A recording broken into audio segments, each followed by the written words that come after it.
মুখ্যমন্ত্রী আমাদের যে 27 তারিখে মিটিংটা ছিল সেখানে উনি পরিষ্কার জানিয়েছেন ভোটার লিস্টে বাইরে থেকে লোকের নাম আসছে, যেমন ইউপি, উত্তরপ্রদেশ থেকে, মহারাষ্ট্রের লোকরা এসে মুর্শিদাবাদে কিছু জায়গায় ঢুকেছে, একই এপিক নাম্বারে 2-3 জন করে আছে।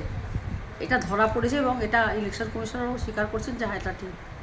এই জন্য আমরা সবাই মালদা জেলার আমরা আপ্রাণ চেষ্টা করছি যে প্রতিটা বুথে একটা এপিকে 2টো লোকের নাম না থাকে এবং যে মারা গেছে তারও নামটা যদি থাকে সেটা বাতিল করতে হবে এবং যাদের নতুন নাম যাদের নাই সেটা পরে আমাদেরকে সংযোগ করতে হবে। সেই জন্য আমরা এই ব্যাপারগুলো নিয়ে আমরা সবাই মিলে ভোটার লিস্টগুলো দিয়েছি। বর্তমানে আমাদের এখন ভোটার লিস্টেরই কাজটা খুব ভালোভাবে চলছে এবং আমি এখান থেকেও মানিকচকবাসী বা সমস্ত জায়গাকার লোককে বলবো যে আপনারা ভোটার লিস্ট নিন, বাংলার থেকে বাঙালিদের ভোট দেওয়ার সুযোগ করে দিন।